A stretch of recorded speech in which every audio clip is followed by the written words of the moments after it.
พี่น้องบาดสุดท้ายมาลุ้นน้ำกันเอาเรื่องวิวเขาแต่ว่ารักโบติ้งเลยดอกสิฮอด10 โมงเลยเรื่องวิวเขาเลยวันป้าเฮาเลยก็ได้หาก้อยกับพี่น้องเลยทำนี้ก็ถือว่าโอเคเลยก้อยแล้วแบบนี้เลย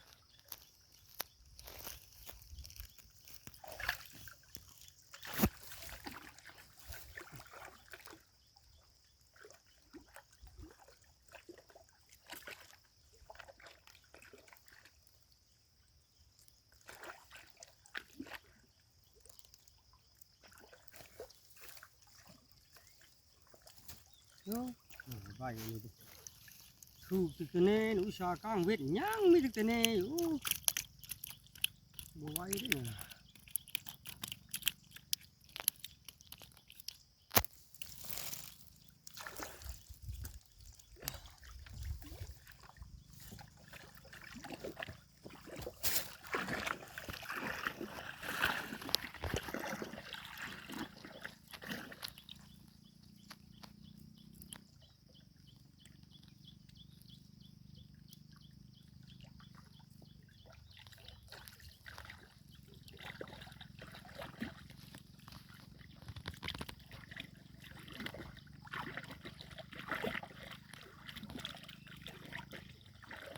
ใช่ไหมเลย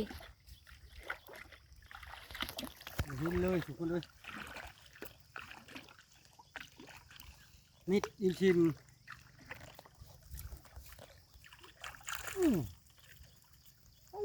เต็มกำมือเลยพี่น้องปลากระบอก6 เซนผู้เล่น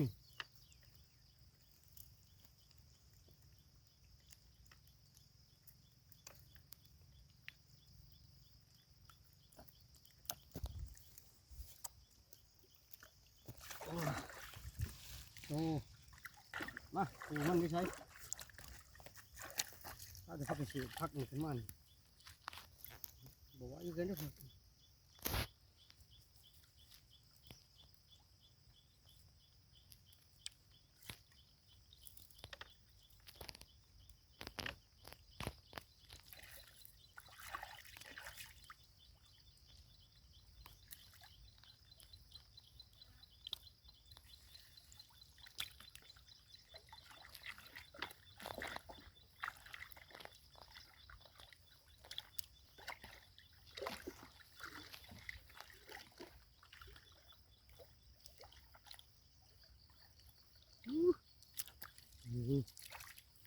ร้ายเถอะครับ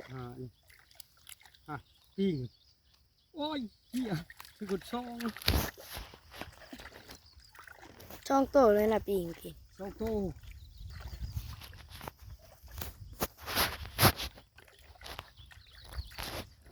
นี่เดี๋ยวเราเป็นตัวเดียว